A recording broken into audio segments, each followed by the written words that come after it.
Dear all, Assalamu alaikum. Today I'm going to give you a brief lecture on task 3, which is about the inventory management and the case of independent demand. All the learning material has been uploaded to SULMS. I will deliver this lecture through two series. So this is the first one. So every organization, they have to manage inventories. When they purchase something, they have to store it. So inventory refers to primarily to goods, raw materials, and other tangible items that a company holds. So if you talk about any company in Sohar, say Orpik or Vale Steel, they must be holding items which they use in manufacturing or which they need in their offices and which they need in order to distribute things like packaging material. So all these items they need to hold inventory. So they need to take inventory decisions. The major inventory decisions they pertains to how much to order and when to order. So if you have to order, how much quantity you should order and when, at what time you should order, that is very important in inventory management. And these decisions differ according to the nature of demand. And we will talk about independent demand today in this particular session. And in the next task 4, we will talk about inventory management in case of dependent demand. So, how much to order decision can be taken by a concept that is called EOQ, that is economic order quantity, through which we can determine the order size. EOQ models identify the optimal order quantity by minimizing the sum of certain annual costs. There are two types of costs. When you have inventory, you need to store them, that is called storage cost or holding cost or carrying cost. And when you order inventory, if you order in small numbers, then you need to order more. So for every order, suppose you want to buy something from UAE or China, so if you make small orders, you will have to make many times, you will have to invest in ordering costs. So there are two types of costs that are involved in inventory management, and there are three orders, order size, model size are there. Three types of model, please correct it here, three model.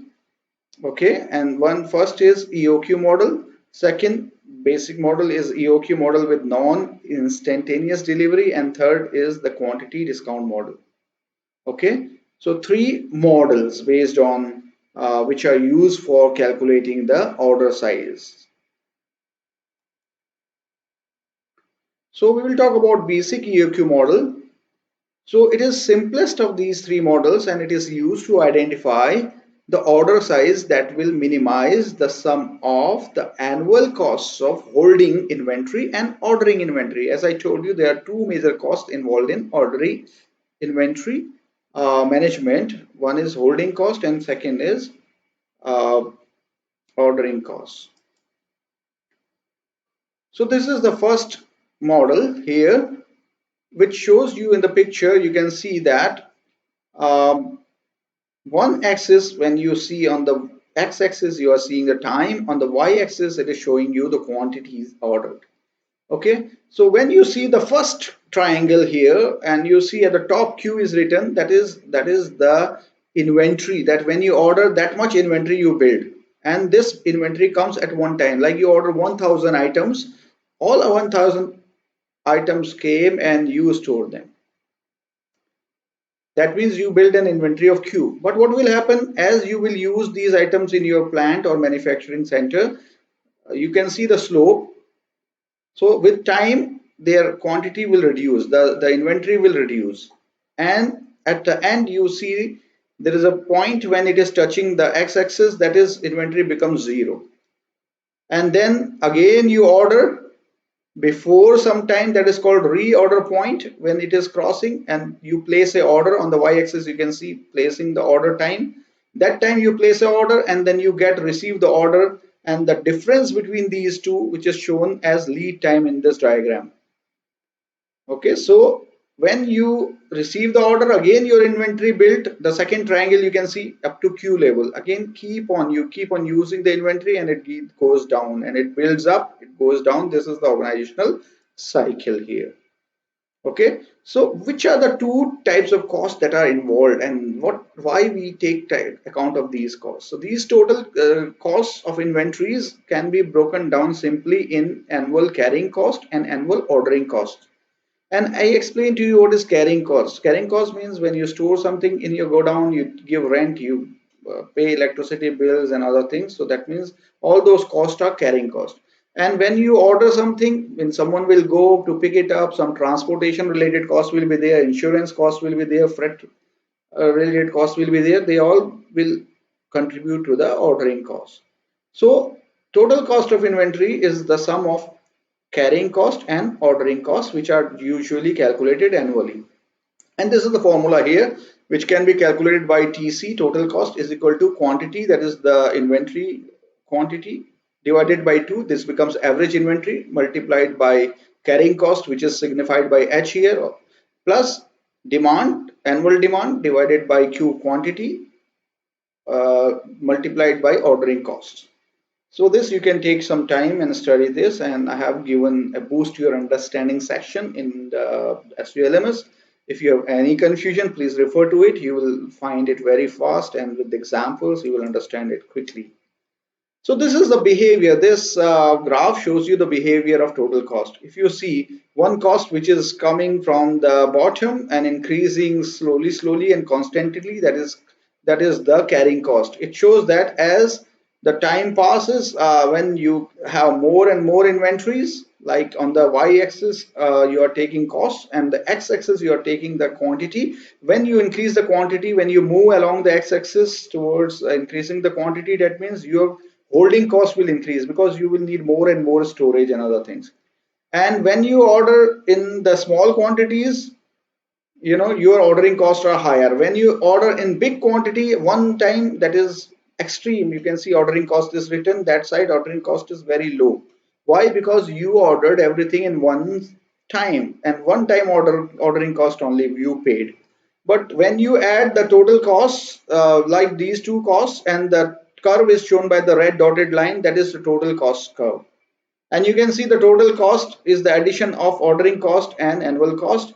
I have given you one of the link in the boost your understanding section. You can play with it. It's a simulation sort of thing, and you change the quantity and you will see how total cost curve behavior changes according to the ordering cost and carrying cost, as well as the quantity that is ordered. So what we are interested in inventory management is to find the lowest total cost, and lowest total cost, you follow the red curve, you will see that it is coming at the optimal order quantity, that is Q0. So a quantity which you want to order, if at that quantity the total cost is minimum, that is called optimal order quantity. Okay, so at optimal order quantity, the total cost of inventory will be minimum. So it is here in this curve, it is shown by Q0. So this is what you decide whenever you take inventory related decisions. You need to calculate optimal order quantity and accordingly you order, because at that order your total annual cost will be minimum. And there is a formula to calculate the economic order quantity. So here you can see it is square root of 2 multiplied by demand multiplied by ordering cost, or divided by the carrying or holding cost. So if you use this formula, then you can calculate what should be the quantity that a company should order. And there are some other formulas also mentioned here, like length of order cycle, like what should be the length. If you order today, then after what time you should order next. So that is decided by length of order cycle. And number of orders per year. How many orders will be there in a year when you are ordering for economic order quantity. So that is decided by demand for annual demand divided by the economic order quantity. By doing this formula, making use of this formula, you can calculate how many number of orders will be there in a year. That you can understand by the resource boost your understanding. So this is a simple question like Al Raha, it makes mattresses on which you sleep. So it is expected to sell approximately 9,600 medicated mattresses. Okay, so this is demand for annual demand for a year, and then there is annual carrying cost is given if it is storing these many mattresses. What will be the storage cost and what will be the ordering cost? So how much order of mattresses it should give to its supplier, so this is can be calculated by this, and I have shown with the arrows what moves there and where, and when you put the values there, and you easily find the solution. So thank you very much. These are the references. I made this video a bit shorter so that you don't face any issue in downloading or streaming it. And for more details, you must go back to your material. Learning material 1, learning material 2 is available, and I have given you one essential reading also, recommended reading. Just follow it. It will give you the basics of inventory management, why we need it. And I believe that after doing all these tasks, related activities, you will be able to understand it very well. So thank you very much. I look forward to seeing you in the next part of this same task. Thank you. Masalam.